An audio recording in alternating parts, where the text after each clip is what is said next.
አረ ተው እናንተ ግን ተው። አረ ጥርፍሩ ከባሌ እናት አፍ ላይ ምግብ እየቀማው እየተሳደብኩኝ በውሸት የተሞላ ትዳር ውስጥ መኖር አልፈልግም። አንቺ አመዳ ለምን ነው ስንት ማትይው? ላባርሽ እንዴ? አረ የኔም መቤት አያባሩኝ። እርሶ ካባረሩኝ ወዴት እሄዳለሁ? እሱን እኮ ነው የምልሽ። ቦታሽ ነው ወቂ። አለበለዚያ እባረራለሁ። አዎ ትባረሪያለሽ። ከዛሬ ጀምሮ አይነት ምግብ እንዳሰሪ። ለማየ ምን ይበቃቸዋል? ሽሮ። ጎበዝ ልጅ። እሺ ይሄን ምግብ ምን ላድርገው?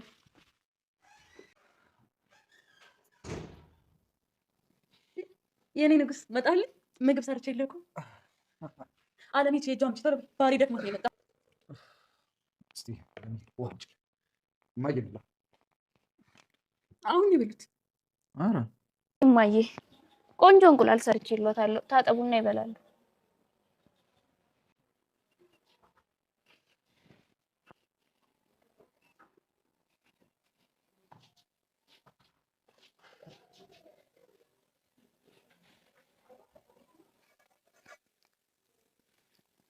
ምን አልሽኝ? አልሰማሽኝም? ጨለማ ፊት ነው ያልኩሽ። ምን አድርገሽ ነው ግን እንደዚህ የምታንጓጥጭኝ? የበደልኩሽ ያጠፋሁት ነገር አለ? ኦ እኔ ዮዲትን ፊት የነሳሁት? አዎ በደንብ አይቼሻለሁ። በደንብ ዮዲት ምስኪኗን እናት ምንም አይነት ምግብ እንዳይቀምሱ ከለከለች። የምስኪኗ እናት ረሃብና ጥም ችግርና ስቃይ እየታያት አለምም ከጓደኛዋ ገንዘብ ተበድራ ከሱቅ ገዝታ ትሰራለች። እሱንም እንዲበሉት አልፈለገችም። እጃቸውን አስታጥባ ዘወር ስትል ባዶ ትሪ ነበር የጠበቃት። ዮዲት ጭራሽ ክፋቷ እየባሰባት መጥቷል። አሁን ላይ በፊት ሽሮ ብቻ የሚሉትን ነበር፣ አሁን ጭራሽ እንዲቀምሱም ፈቃደኛ አልሆነችም። እሳቸው የሚቀርበው ነገር ጭራሽ አይኗ ደም ይለብሳል። ሰላም ጤና ይስጥልኝ ውድና የተከበራችሁ በመላው ዓለም ያለ ኢትዮጵያና ኤርትራ ናችሁ። እግዚአብሔር ይመስገን ደህና ነኝ። የእናት ክፍ ድራማ ክፍል 19ን አብረን እናያለን። አለም ምግብ ሰርታ ለምስኪኗ እናት ታቀርባለች። ወደ አሁኑ ዮዲት ትመጣለች። ኧረ ተው እናንተ ሰዎች ክፍሩ ትላለች። ምን ነው ትላለች። አለም ደግሞ ሞሰብ የገልብጠሽ ምን ነው ተኛለሽ እንዴ? ሞሰብ ሽሮ ብቻ አልናልኩሽም ነበር? ለምንድን ነው ቀይ ስር ጨምራ የሰጠሻት ትላለች። አይ ቀይ ስር አባላኝ ስላሉ ነው ትላለች። አለም ምን ይሰራላታል ቀይ ስር? ቀይ ስር ደግሞ ለመሆኑ ስንት እንደገባ ታውቂያለሽ?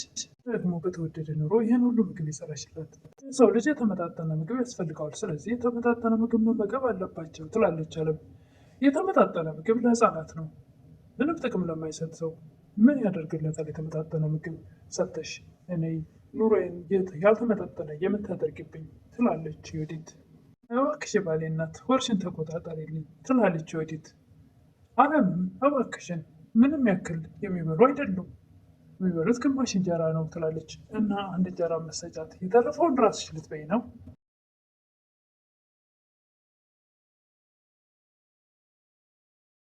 ዮዲት የጥሩነት መለኪያው ምንድን ነው ትላለች። አለምም ጥሩ ማለት ሰዎችን ማክበር፣ የባልሽን እናት ማክበር፣ ባልሽንም ማክበር፣ የባልሽ እናት ምግብ ሲመገቡ ደግሞ በሰላም እንዲበሉ መተው።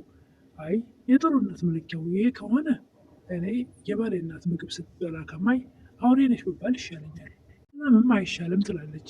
ከባሌ እናት ላይ ካፏ ምግብ እየቀማሁና ተሳደብኩኝ፣ በውሸት የተሞላ ትዳር ውስጥ መኖር አልፈልግም። እቺ ለመስራት አትችም ላባርሽ እንዴ ትላለች ዮዲት። ኧረ የኔም ቤት አያባሩኝ፣ ካባረሩኝ ወዴት እሄዳለሁ ትላለች አለም። እና እንዳትባረሪ ቦታሽ ነው ቂያ። ዛሬ ጀምሮ አይነት ምግብ እንዳሰሪ፣ ለእሳቸው ሽሮ ብቻ ይበቃቸዋል። ይሄን የሰራሁት ምግብ ምን ላድርገው ትላለች። ዮዲትም ብድግ አድርጋ መብላት ትጀምራለች። ራሷ እንደታቀፈችው ባል ይመጣል። አልኝ የኔ ንጉስ ምግብ ሰርቼልህ እኮ ብላ ልታጎርሰው ትፈልጋለች። ቶሎ በየእጇ አንጭ፣ ባሌ ደክሞት ነው የመጣው። እንዲያው ምግብ ነው እሺ የሰራውልህ ትላለች ዮዲት። ምን የሰራችው አለም ናት። የተሰራውም ለማዘር ነበር ለምስኪኗ እናት። ነገር ግን ካፋቸው አንድም ሳይጎርሱት ከእጃቸው ተቀሙ። መስኪኗ እናትም ርቧቸው አይናቸው ከርተት እያለ ምግቡ ላይ እነሱ ይጎራረሳሉ። አለምም ከነጋ ምንም ምግብ አልቀመሱም። ቀይ ስር አማረኝ ብለው ሰርቼላቸው ትላለች። ቀና ብላ ትገላምጣታለች። ለመናገር ስትፈልግም አልቻለችም። አለም እማ ታዲያ ትንሽ ብትበይ ጥሩ ነበር ይላለች። ዮዲትም ጥግብ ብለዋል የኔ ንጉስ። ቸው በአፋቸው እህል አልቀመሱም። የሚቀርብላቸውን ከእጃቸው እየመነጨቀች ልታስቀምሳቸው አልቻለችም። አለምና ምስኪኗ እናትም በዙሪያቸው ቆመው ሲጎራረሱ ያሉ፣ እነሱ አፋቸው ላይ እህል አልቀመሱም። ምግብም ናፍቋቸዋል። እንግፍ ያየችው አለምም ጓደኛዋ ፀሐይ ጋር ሄዳ ብር ልትበደር ትፈልጋለች። ለምንድን ነው ግን ብሩን የፈለግሽው ትላለች ፀሐይ። እማዬ ምግብ ልሰራላቸው ነበር። ጦር አንድ ሽንኩርት ቲማቲም ገዝቼ ልሰራላቸው ፈልጌ ነበር። በቤት ምግብ የለም እንዴ? ለምንድነው እንቁላል ሽንኩርት ቲማቲም የምትገዢው? ትላለች ፀሐይ። እኔ ግን እሜቴ የወዲት ከሽሮ ውጭ ምንም ነገር ለሳቸው እንዳሰሪ ብላኛለች። የወዲት ከሽሮ ውጭ እንዳትሰጭ ስላለችኝ እሳቸውም ከዚህ የተነሳ ሰውነታቸው ከስቷል። 60 የነበሩት 30 ገብተዋል ትላለች። ቤት ስገባ ሰውነታቸው የሚያምር ልብስ የሚስማማቸው ነበሩ። አሁን ግን በምግብ ማጣት ከስተው በስድብ ብዛት ጠቁረው ነው ያሉት። የወዲት ወደ እናቷ ቤት ሄዳ ወንድሟን በር ላይ ታገኘዋለች። ቆይ ምን አስበህ ነው ነገ ለምትባረር ሰራተኛ ተደርበህ እህትህን ከግድግዳ ልታጋጫት የነበረው? ትላለች። ይህንሽ በጣም እንደምወድሽ ታውቂያለሽ ይላል ወንድሟ። እሷም አውቅ ነበር፣ አሁን ግን አላውቅም። አውቀው ምን እንደው ታውቃለህ? በአንድ ሰራተኛ ፊት እህቱን ቢያዋርድ ምንም የማይመስለው ወንድም ነው። በተደጋጋሚ ለአንድ ተራ ሴት ትላለች። ተራ አትበያት፣ የሰው ልጅ ተራ አይባልም ይላል። መቼ ጀምሮ ነው ደግሞ እንደዚህ መልካም ነገር መስራት ያሰብከው? ትላለች። ሰለቸኝ፣ ከአሁን ጀምሮ አንቺ ምራሽን እንድታስተካክል ነው የምፈልገው ይላል። እኔስ የምስተካከለውም ነገር የለኝም ትላለች ወዲት። እኮ እንደዚሁ እንዳለው ፐርፌክት ነኝ ትላለች ወዲት። በክፋት ነዋ ፐርፌክት የሆንሽው። የምትሰሪው ስራ ወደ አንቺ የዞረ ቀን ደብቁኝ ብትይ የሚደብቅሽ የለም። የምትሰሪው ተንኮል አደባባይ የወጣ ቀን በሀፍረት አንገትሽን ነው የምትደፊው። በጭራሽ አንገቴን አልደፋም። የኔን ክፋት አደባባይ ላይ የሚያወጣ ሰው በፍጹም አልተወለደም ትላለች ወዲት። የወዲት ታናሽ ነሽ፣ እወድሻለሁ። ስሚኝማ አብረን ብዙ ተንኮል ሰርተናል።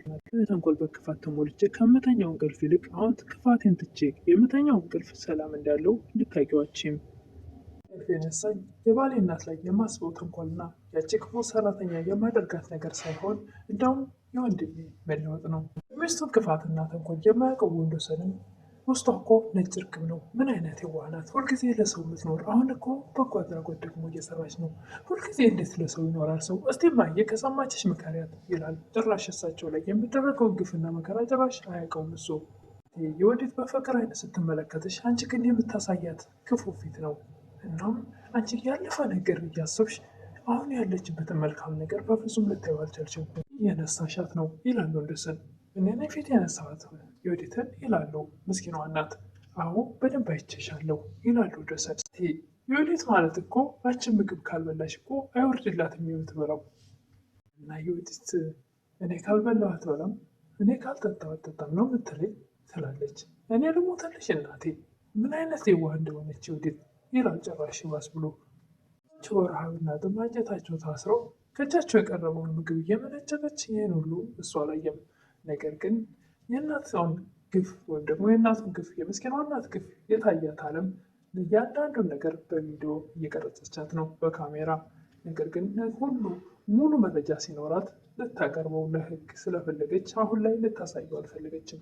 ከጓደኛዋ ከአለም ጋር ተገናኝታ ወደ ቤት ስትመለስ የሴትዮዋ ወይም ደግሞ የእናቷ ቤት በረንዳ ላይ ቁጭ ብላ ታገኛታለች ወዲትን። የቤቱን ንጉስ ያማለለችዋ ሰራተኛ ከየት ነው እባክሽ የምትመጪው? ፀሐይም የትኛው ንጉስ ነው ትላለች። ወንድሜን ነዋ። ጠንካራ የነበረውን ወንድሜን አልፈሰፈሽው፣ መልካም እንዲሆን አጫወትሽው። ደግሞ ምንም አላውቀውም። ምን አይነት ነገር ተጠቅመሽ ነው እንደዚህ ያደረግሽው? አንቺ እንደ ወታደር እንድዋደቅልሽ ቆርጦ የተነሳው ትላለች ወዲት። ፀሐይም ማንም እንድዋደቅልኝ አልፈልግም፣ መጠበቅ የሚችል ሰው ነኝ። ንገሪኝ፣ ወንድሜን እንዴት አድርገሽ ነው ያጠመርሽው? አላውቅም ብለሽ እንዳትወሽኝ። እኔና እናቴ እያሰቃየን ስናስቸግርሽ እንግዲያውስ ልጃቸውን ተቆጣጥሬ በገላሽ አማለሽ እኛም ቤተሰቡን ትቶ አንቺ ጋር እንዲቆም አደረግሽው። ፀሐይም ኧረ እባክሽ ስነ ስርዓት ሂጂ፣ እኔ ያላሰብኩትን ነገር አታውሪ። በስተመጨረሻም የመስገን እናት ምንም አይነት ምግብ ሳይቀምሱ ቀኑን ሙሉ ውለው አለም ከጓደኛዋ ጋር ሂዳ ገዛዝታ መታ የሰራችላትን እጃቸውን አስታጥባ ዘወር ስትል ባዶ ትሪ ጥርቅ አድርጋ ታገኛታለች። ሁለቱም እዛ ጋ ነይ ብላ ይዛቸው ገብታ ሊበሉ እሳቸው ሰፍ ብለው በሄዱበት ባዶ ትሪ ሲያገኙ ሁለቱም ደንግጠው ቁመው ፍዘዝ ብለው ያዩዋት ነበር። የሚናገሩትም ግራ ገብቷቸው። ዛሬ ይዤ የቀረብኩት የምስኪኗ እናት ክፍል 19 ይህን ይመስል ነበረ።